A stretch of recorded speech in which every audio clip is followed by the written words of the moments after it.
They work behind the scenes. Their skills, spatial awareness, superhuman calm and precision. The standard is perfection. You're always looking to do it perfectly.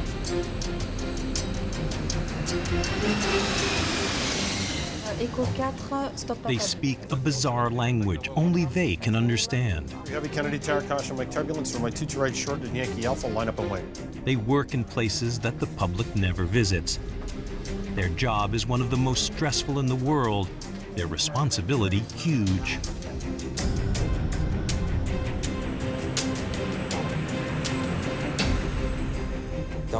In my head, I saw the 2 planes crash and fall right onto a neighborhood. Bottom line is, if it doesn't take your life, it certainly is going to take your health. And I felt like I was the worst criminal who had ever lived. Every minute of every day, they hold the lives of thousands in their hands. Who are they? The hidden heroes of the air traffic controllers. A good air traffic controller is a fearless warrior. The great cities of the world, like New York and Paris, have airports that handle altogether 3 billion passengers a year. And every year, those numbers just keep going up. Every day, the challenge facing air traffic control grows. Air traffic is increasing 5% a year, while controllers are working with the same airspace overhead. How will they be able to deal with the increased traffic? The strains on the system are mounting, and new technology seems to be the answer. But will it be enough? Air traffic control. Our lives depend on it, but it's a job that's getting harder every year. 105 Kennedy Tower, caution wake turbulence from my 2 to right short and Yankee Alpha, line up and wait. Jeff behind the arrival, cross 1 at Juliet. American 973, Roger, you can follow JetBlue and hold short of runway 2 to right. He's ready. Level 459 on runway heading, contact New York departure. Good night.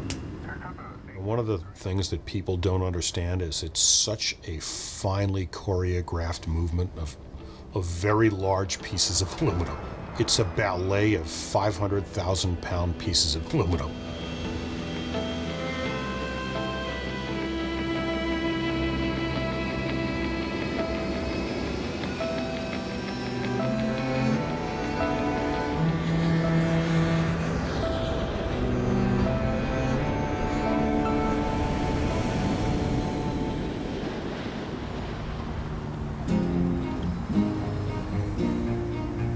It's not easy getting around a big city like New York. With millions of commuters, transportation is a nightmare.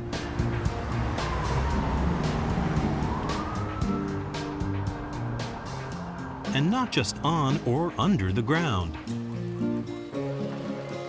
Every day, there are more than 90,000 commercial flights taking off around the world. That means that there are more than 500,000 people in the air at any given time.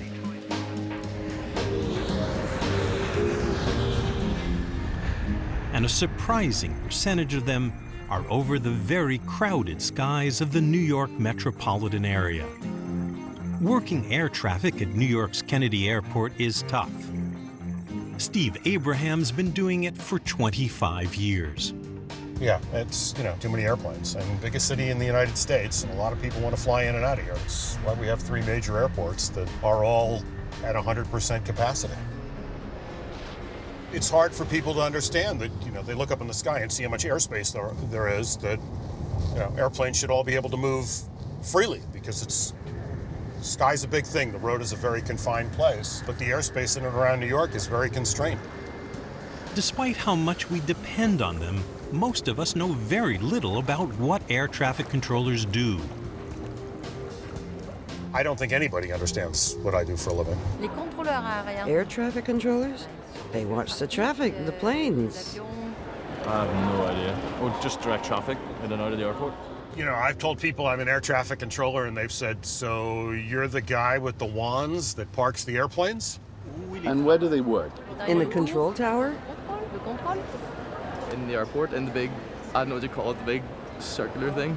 I've been asked if air traffic controllers are the people who check your ticket when you board the plane. They work at the airport, but I think they cover more than that. I'm scared about the middle bit. That they don't bother about it. It's just the takeoff and the landing. I'm scared, that's all.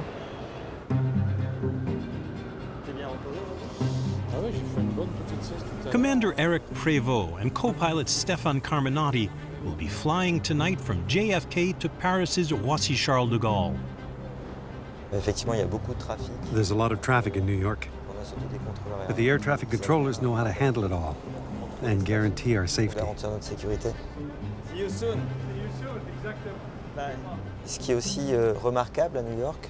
One thing about New York, in fact the USA in general, is the use of airspace by all types of traffic, whether it's big airliners or little Cessnas. At the same airport, you'll find a 747, a Cessna 152, and helicopters. There are all types of aircraft in the same place, and it's lots of traffic. For the first couple of generations of commercial air travel, there was no need for much air traffic control. There just weren't that many planes. Like sailors, pilots could set a compass course for their destination and fly there directly. The skies belonged to them. Soon, however, the skies belonged to everyone, and air traffic grew every year. The only way to prevent disastrous accidents was to create a permanent international system of air traffic control. This was made possible with the development of radar during the Second World War. Finally, we knew where a distant airplane was. The first version of radar, called primary radar, is a basic system. An electronic signal is sent from a land-based radar tower. When it hits an object, it bounces back, showing where that object is. Secondary radar, as it's called, is still used today. A signal is sent from a radar tower, but the aircraft sends back a packet of information, including its identification, altitude, and bearing. All of this now shows up on the radar screen.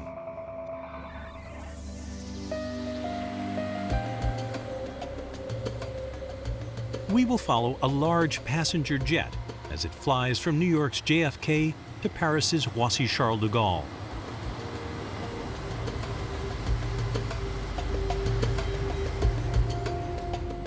Throughout this 6,000-kilometer flight, at least a dozen controllers will be in charge. From ground control to departure to a series of en route controllers. 70 Victor IS 279. 41 monitor tower 120 decimal 9 degree.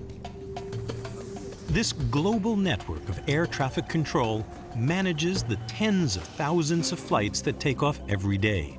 But in order to do that, each air traffic controller around the world must be kept up to date about our flight. That process starts many hours earlier in the airline's control center in Paris.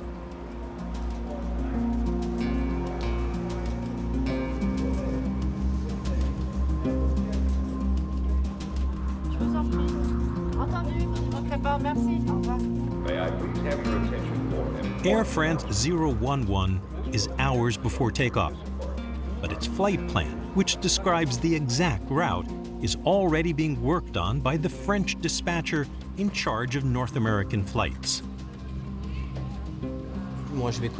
I'll start preparing the flight, and my colleague on the afternoon shift will monitor the plane until it lands. Il vient juste d'atterrir, 19h03. Super. Donc, et il est à l'heure. Ouais, il est à l'heure. Très bien, c'est parfait. Ça va? On y va? You might think that the route from point A to point B would be a straight line, the shortest route. But aeronautics isn't like that. There are a number of factors to consider, especially avoiding storm cells on the aircraft's flight path. Our priority is the safety of the flight. We also do our best to make the flight as comfortable as possible for passengers. Because the flight will land in Europe, the flight plan has to go to Brussels, to an agency called Eurocontrol. They oversee and coordinate all the flight plans throughout most of Western Europe, and there are 10 million of them every year. We are here in Brussels in the operations room of the European Network Manager of Eurocontrol. In fact, we have the 40 countries which are members of Eurocontrol. We also have Estonia and Morocco. So in fact, we have the airspace of 42 different countries that we carry out a number of centralized functions for here. Eurocontrol receives and approves around 30,000 flight plans a day. A flight plan is like a contract between the pilot and the air traffic system. On your specific flight, the day before the flight, for a long-range flight like that, the flight plan would have been sent both to the air traffic control organization in the United States and also to us for Europe. That flight plan, we would have checked it to make sure the route is available and it can be flown.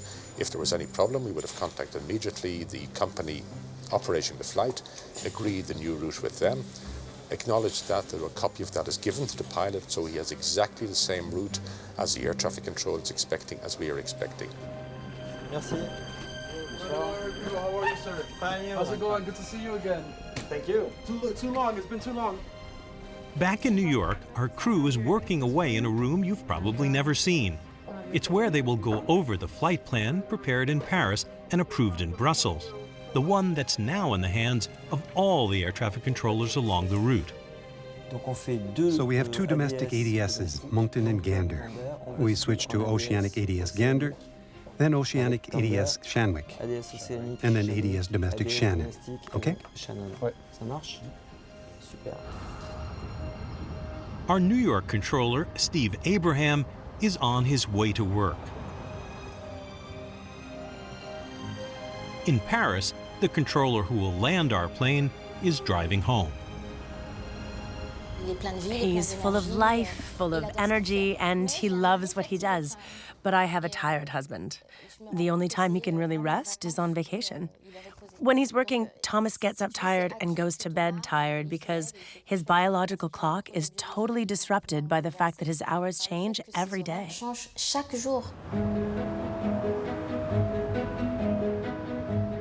In New York's Kennedy Airport, Steve Abraham works in the control tower. This is the best-known part of air traffic control, although the tower controllers in fact only work the airspace immediately around the airport. Before 71, Heavy Kennedy Tower, runway 22 right, short. Like controllers everywhere, Steve Abraham works different shifts and often different jobs in the tower. Today, he's what's called the local controller. 011 Heavy, contact New York departure. Good night. As the local controller, my responsibilities are for 1, 2, or 3 runways. Usually either arrivals or departures. And, with 2 departure runways, the goal is to get airplanes specifically spaced. If you can roll them 3 miles apart, you want them exactly 3 miles apart. You try and time it perfectly, and you also know instantly whether you've been too fast or too slow. Combining efficiency and safety, this is the daily challenge for air traffic. A lot of that responsibility falls on the shoulders of the ground controller. The ground controller is responsible for all the airplanes taxiing around the surface of the airport. The arrivals, once they get off the runway, talk to the ground controller to get to the ramp. The departures that come off the ramp and want to go to the runway, the ground controller is the person responsible for setting the departure sequence. The ground controller can make or break the airport. In a busy evening, you can have a ground controller that's ineffective that can put the airport into delays for 4 hours. I mean, just forever. Just because their sequence is not effective. Ground control has no predictability. He does not know who's going to call. He does not know where they're going to call. And you have to take chaos and make it organized. The guys from Singapore can taxi that airplane anywhere. Air France, Lufthansa, all those guys need Foxtrot. Singapore, you can take that guy anywhere.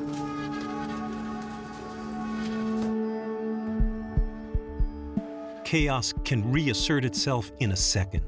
Bob Richards knows that well. He worked the tower at Chicago's O'Hare, one of the busiest towers in the world. There's always that pressure when all of a sudden, out of nowhere, a pilot declares an emergency. Now your adrenaline's pumping. In your hands are the lives of the people on that airplane, the crew, and everything else.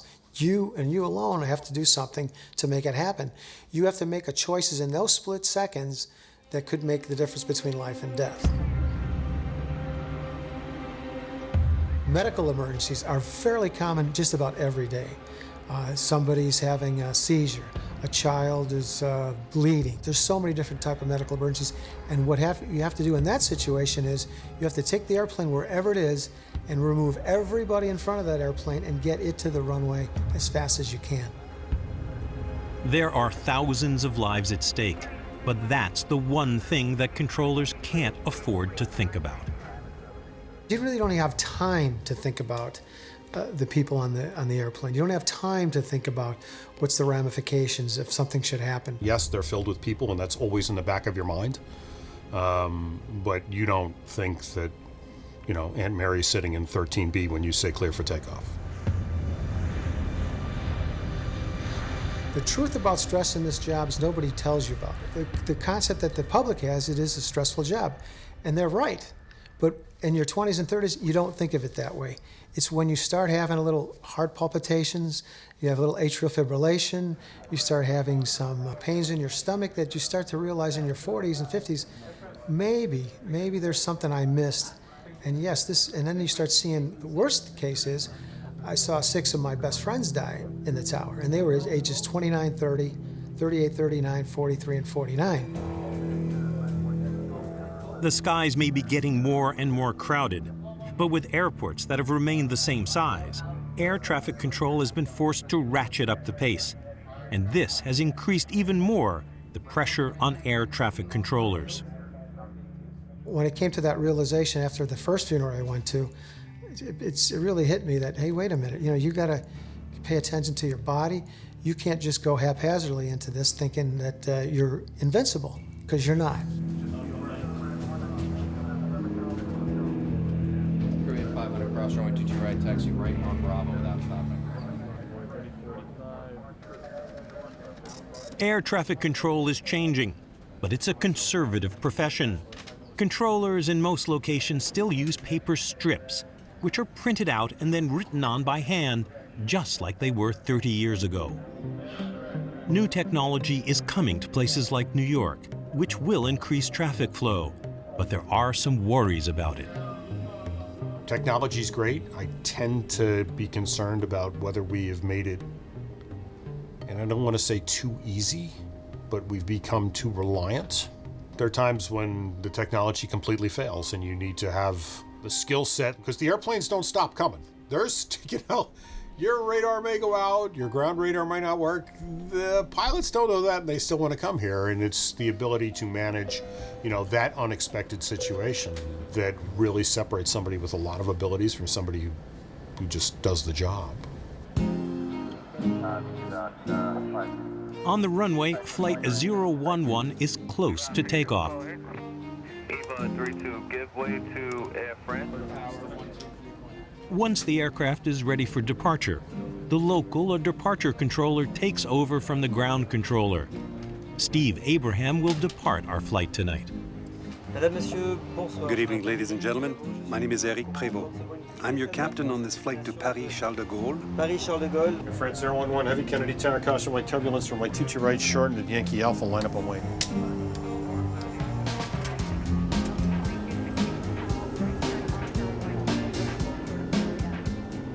There is an aircraft taking off somewhere in the world every second of the day. And despite the crew's native language, they almost always speak to air traffic control in English, although air traffic jargon seems a language of its own. Air France 1600, bonjour, roulez Echo 5, Romeo, point d'arrêt Tango, 10 piste 26 droite. Air jargon is a simple 300-word language designed to be understood by everybody, whatever their native language is. Tango, Alpha, Lima, Golf, Oscar. Waiting A2 for 3, turn left Romeo Bravo. So everyone agrees. For the letter A, you say Alpha, L is Lima, T is Tango, etc. But it all does sound strange. 1 at Golf, 1 at Hotel, 1 at Juliet. On the runway, our flight is being directed by Steve in the tower. But within minutes of takeoff, it will be followed by other controllers. From beginning to end, from takeoff to landing in Paris, the flight will always be followed.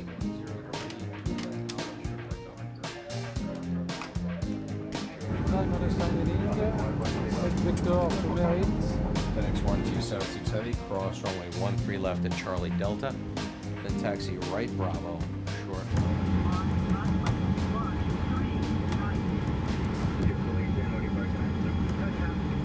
Air France 011 Heavy, wind 0803, runway 22 right, shortened at Yankee Alpha, clear for takeoff. Right.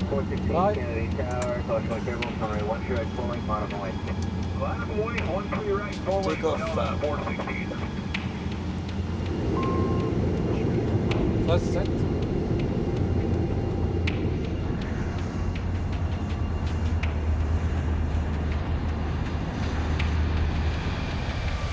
What is it flying? You're up.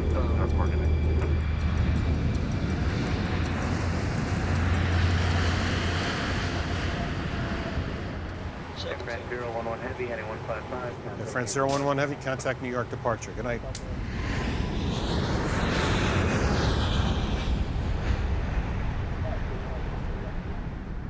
On the East Coast, there's fine weather above Boston. After passing by Boston, Air France 011 enters Canadian airspace, heading towards Moncton, New Brunswick. With a vast landmass situated between North America, Asia, and Europe, thousands of flights pass through Canada every day. As a result, the country has developed one of the most sophisticated air traffic control systems in the world. It's run by an agency called NAV Canada.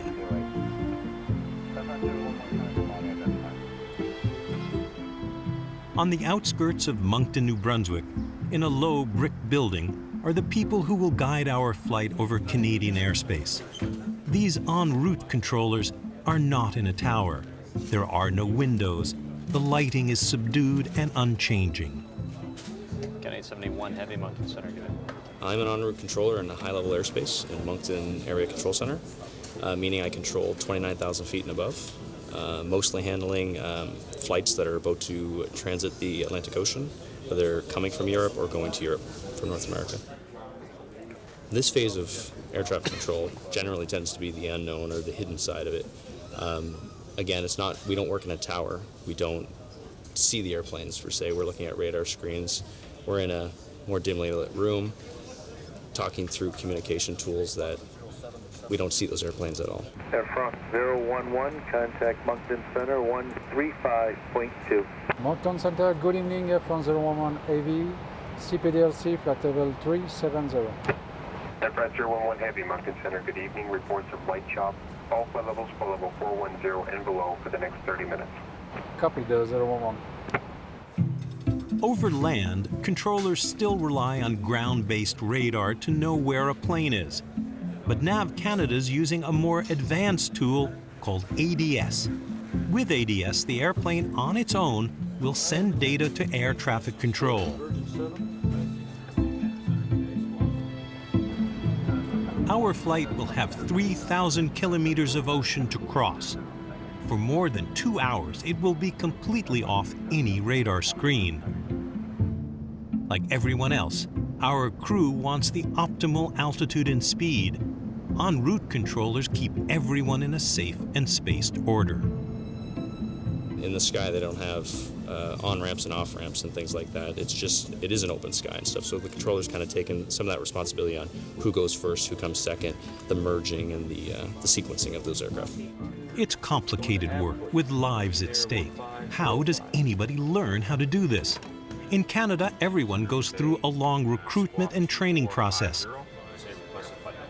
There is classroom time, but much work goes on here.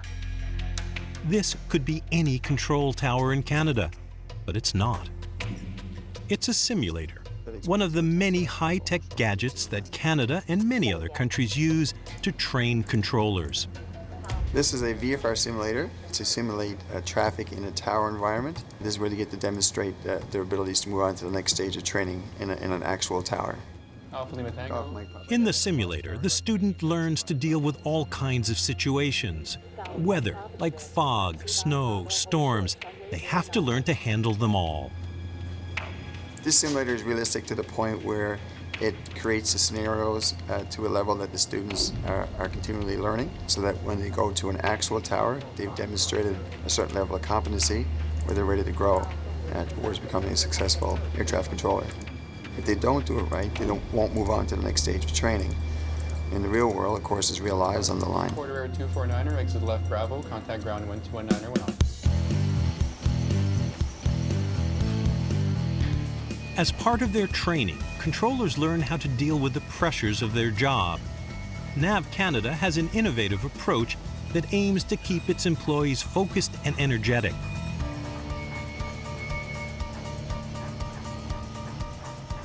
All air traffic controllers have rooms for naps, massages once a week, and even a small gym for a stress-reducing workout. I'm 23 and I've been qualified for a little over 3 years now.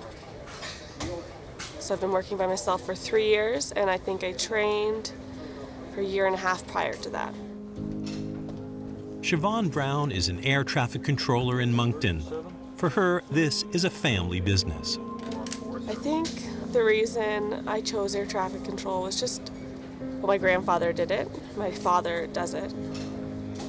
So I applied and it went from there. It's like a puzzle. You get to look at specific scenarios and pick a solution and execute it. Monarch 349 Roger, and about 10 minutes ahead, some reports of light chop. It's about planning, and you get to choose what you do every time. So it's nice to be able to solve your own problems without having to ask a manager or someone who's above you if you're allowed to do something. You just have to keep your head up, and you know, every time there's a setback and a problem, you just think about it, learn from it, and move on. United 63 Moncton Center, good day. Meanwhile, our flight now heads out over the ocean. At the moment, we're above the area of Gander, and their ground radar knows our exact position. Over the ocean, Flight 011 will be tracked by a Canadian en route center, located in Gander, Newfoundland. It's the largest transoceanic control center in the world. What we do here in Gander is we take flights basically from North America in the evening, and they fly across to Europe. They drop off their passengers and load back up, and they come back during the daytime. And our job is to get those planes over as efficiently as we can. All the planes that are crossing the Atlantic going to Europe want a good spot, riding the high winds of the jet stream. This powerful wind will save both time and money. Here in Gander, we've designed tracks. It's almost like road maps. They all join these little tracks and they fly across. It helps us as controllers get them across efficiently and get the most planes at the best levels possible. There's a lot more going on in the North Atlantic than people would probably realize. You say there's 1,000 flights a day, 500 east, 500 west. It's a 24-hour operation, 7 days a week. When we issue an aircraft a clearance, we have to plan the traffic so that they're separated by 10 minutes each. When an aircraft passes point A, if he goes by at a certain time, the next aircraft can't pass that point for the next 10 minutes. It's somewhere between 60 and 80 miles, depending on their speed, of course. So we are kind of guessing they should be here at this point. We don't have an exact position. The way it works is that there are gateways at the beginning and the end of the ocean crossing. And to ensure there's enough space between aircraft, I need to show up at the exact spot stated on the flight plan at a precise time, velocity, and altitude, and then maintain my speed. You see, all aircraft must rigorously maintain their designated airspeed in order to keep the correct spacing all the way across the Atlantic.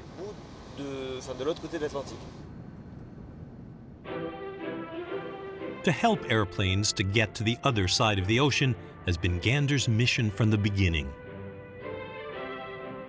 Gander Airport was built in 1939, just in time for the Second World War.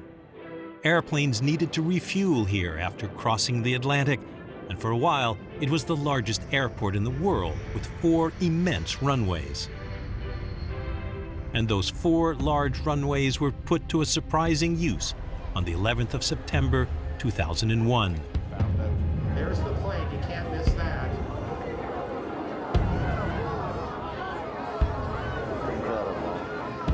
That's when the U.S. closed down its airspace. There was a lot of confusion, a lot of panic. I'm sure in the cockpits it was crazy. Our airport up here, I think we had 40-odd planes land. Dozens of aircraft that were heading to the U.S. were forced to land in Gander. Even in its heyday, the airport had never seen anything like it. The population of Gander, I think they say, almost doubled. We had about 10,000 people land here that day, which was amazing. Personally, down south, that was the busiest day I've ever had. I think I was the busiest guy in the world that day.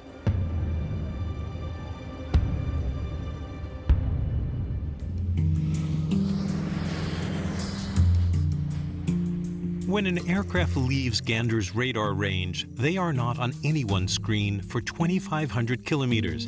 That's about to change. New technology will be able to follow a plane even over the ocean. Canada, Ireland, and Italy have combined with the private sector to put in place a vast complex of GPS-type satellites that will keep in touch with airplanes no matter where they are in the world. With this increased surveillance over remote areas, planes will be able to safely fly much closer together.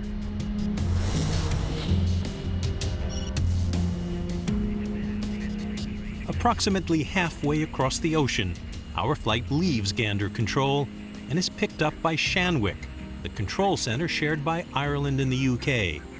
Continental Europe is not far away.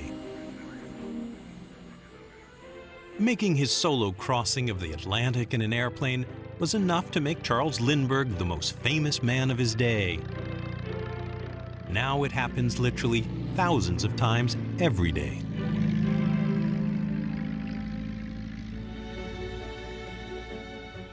In Paris, Thomas Bittard has reached the top of his profession, working at Roissy Charles de Gaulle, France's busiest airport. In a few hours' time, he'll be handling the approach of our flight from New York. Thomas has been a controller for a long time, and that habit of control doesn't always stay confined to work. Yes, Thomas and I laugh about it.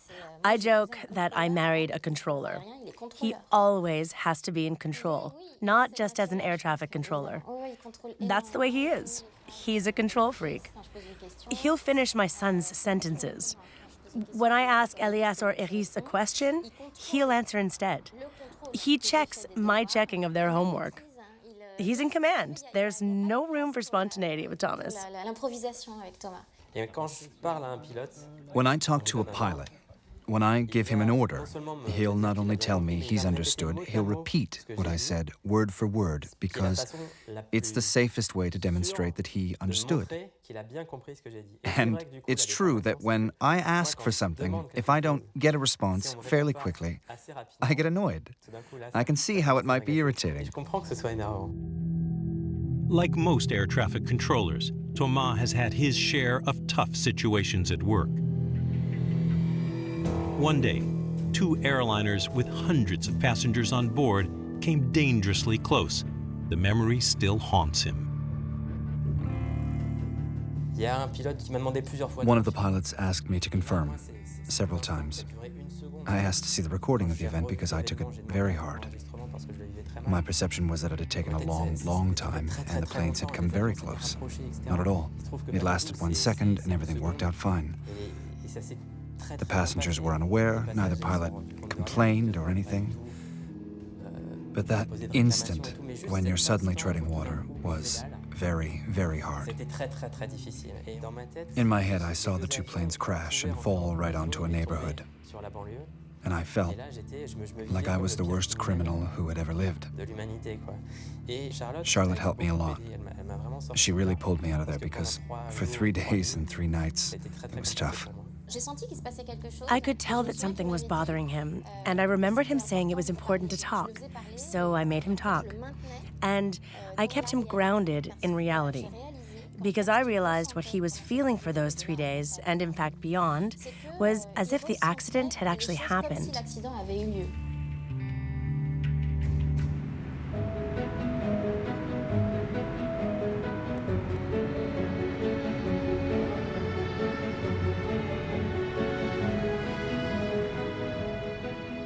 Our plane is now partway across the North Atlantic, chasing the next morning's sunrise. Soon it will be over Europe and being tracked by Paris.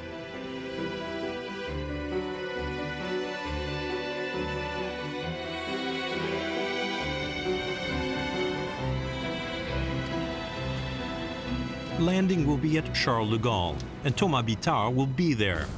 Like Steve Abraham in New York, his daily commute is a battle with stop-and-go traffic.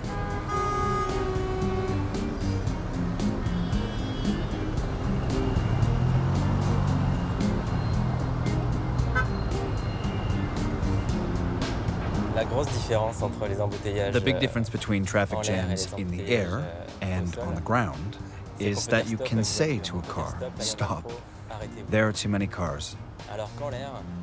But you can't do that with an airplane. That's what makes it hard. That's the source of the stress and also the excitement. You absolutely must find a solution.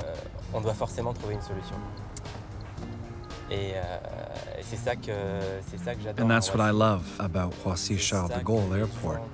That's what the people who stick with it love, and what makes it a pleasure to go to work.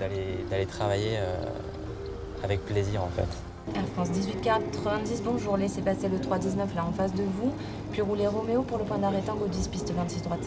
There is a reason that air traffic control is primarily a young person's profession.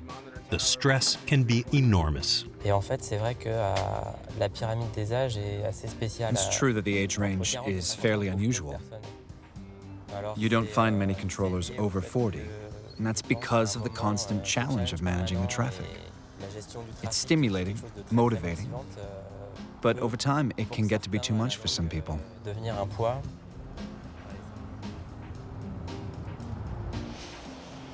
Air traffic control is always stressful, even if mostly everything goes well. You never know what will happen. Take the 25th of July 2000. That day, Gilles Logelin was the controller for the takeoff of the supersonic jet, the Concorde. It's eye-catching with its long nose. It was always a wonderful sight watching it take off. So I gave permission for Concorde to take off. The Concorde takes a moment to gather momentum, but very quickly is speeding down the runway.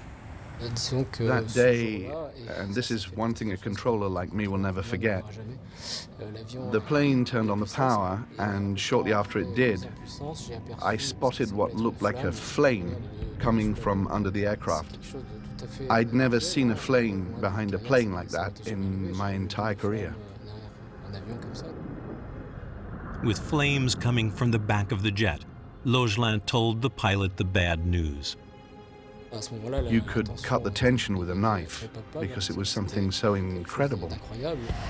At the speed the jet was going, it was already too late to abort the takeoff, and just minutes later, with flames engulfing the wing and with power failing, the Concorde crashed into a nearby hotel, killing all 109 passengers and crew, as well as 4 people on the ground. And still, Gilles Logelin had to keep working. We were handling a certain number of aircraft, a lot in fact, on final approach, and also those standing ready to depart on parallel runways.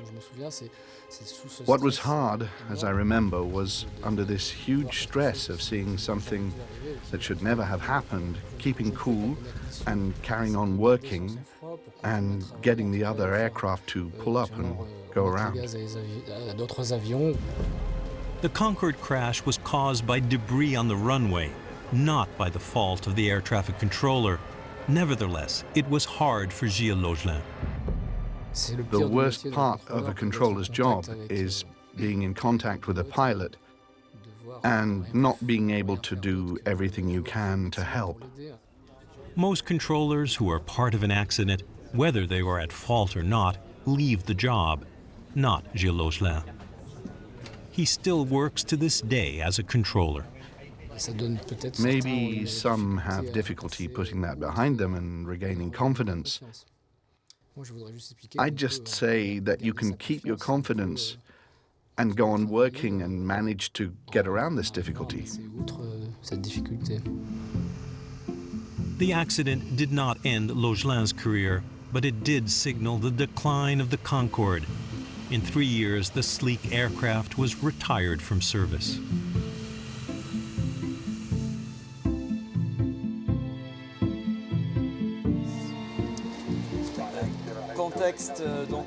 East-facing arrival at Roissy, a 144-ton aircraft with 7.2 tons of gas in its tanks.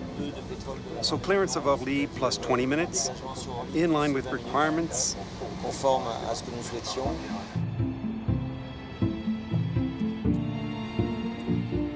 Even as technologies evolve, air traffic control remains a tough job, and the increase in air traffic isn't helping. This is especially true for controllers working the crowded skies of Europe. 9990, descent level 60.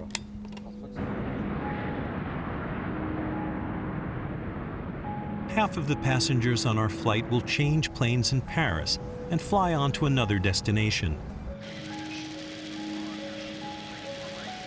Having landed them in Paris, air traffic control will have to get them back into the air and through a confusing jumble of jurisdictions that will cause delays and inefficiencies.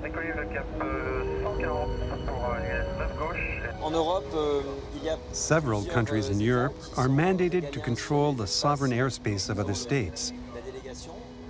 We certainly pass through the hands of various controllers of different nationalities.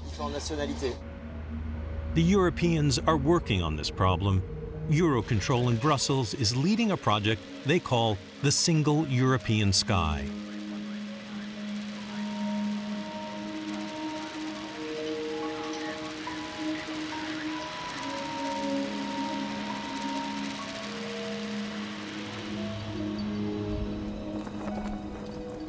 We are working with 28 European Union member states, with 40 Eurocontrol member states, and each of them, of course, have their own sovereignty over their airspace.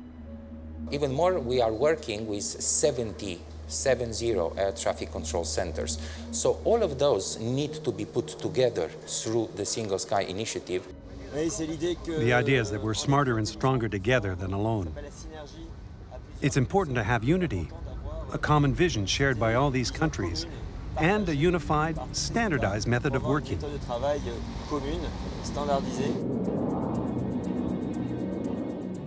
The skies over Europe aren't united yet, and the future single sky will need some advanced technologies. Technology for most controllers has changed slowly. Their workstations are still rooted to the keyboard and the mouse.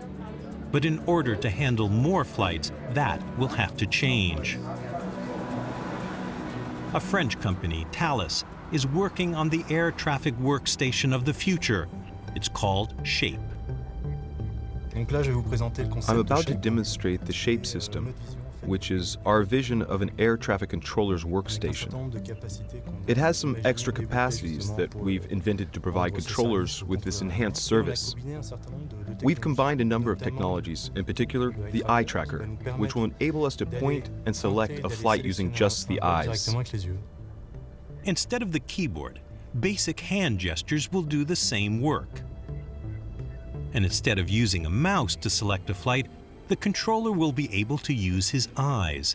A simple glance will do it. I just have to look at a flight for the eye tracker to select it. It knows exactly where I'm looking on the screen. Thanks to these innovations, we can save at least 70% of the time spent interacting with the system, which is quite a lot.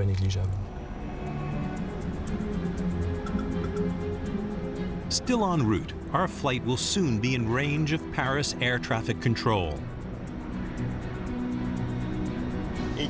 And in 20 minutes or so, about 160 nautical miles, we'll begin our descent to Paris and pick up their control. Airbus 011, reporting speed to Brest 130.235, goodbye.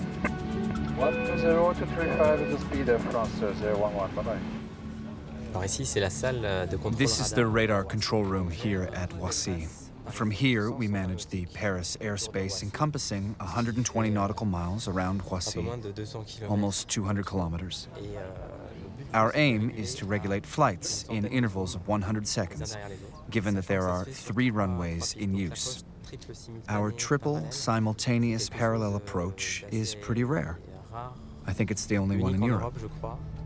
And that's what makes it so complicated when there's heavy traffic into Roissy. The big challenge for any control room is to handle whatever comes our way. Ladies and gentlemen, a few details about the end of our flight. In 2 minutes' time, we'll be starting our descent towards Paris-Charles de Gaulle, where we expect to touch down on time at 11 o'clock local time and arrive at the gate 10 minutes later. And what's arriving just now is our flight, Air France 011, now within range of Paris approach. Thomas will merge the flight with others before handing it over to the tower. Air France 011 à droite, cap sud, descendez 5000 pieds 1015.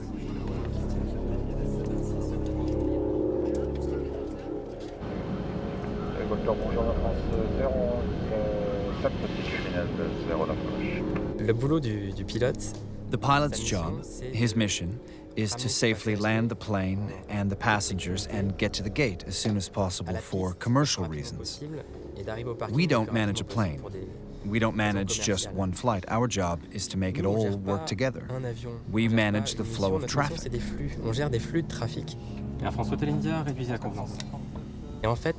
And in fact, what makes a good controller is being efficient in spacing the planes.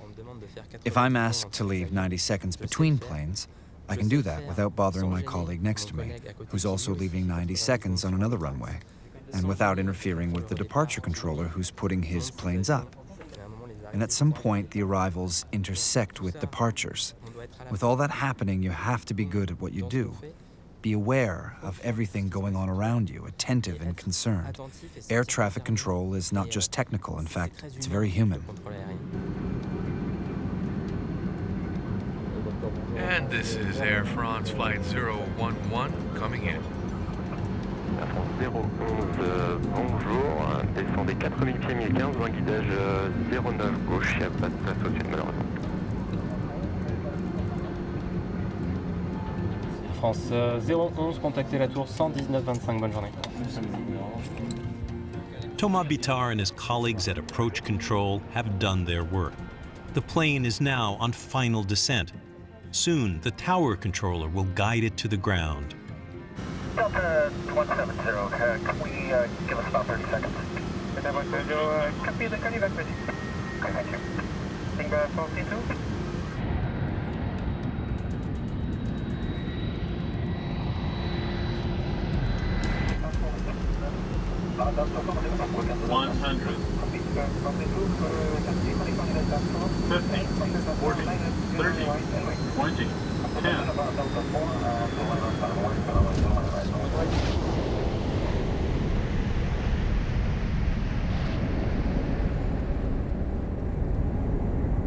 It is a constant mind, mouth, everything has to work together, and it has to work constantly.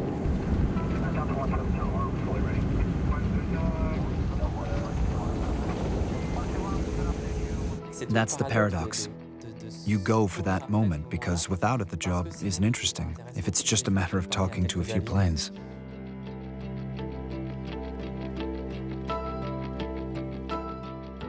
Durham 381, speak to 20 knots, descent level 80. United 54, straight to join Bravo, then Foxtrot. Always keep the airport moving. Keep it moving. That's what we tell guys, people who are training. You got to keep it moving. If an airplane stops, it's unhappy.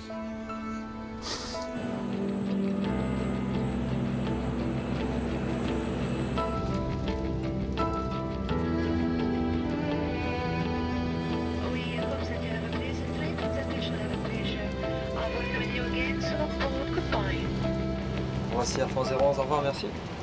Air France 011, la tour 119-25, bonne journée.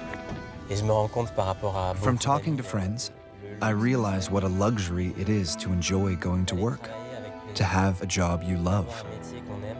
And whenever it is, even on the weekend or at night, I'm happy to go to work. I'm really lucky.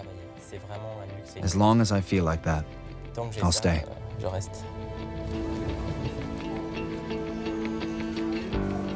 Our flight is over, and the passengers have landed safely. The nervous flyers can breathe a sigh of relief. Others are already deep into the rest of their day. Some thank the cabin crew, perhaps the pilots.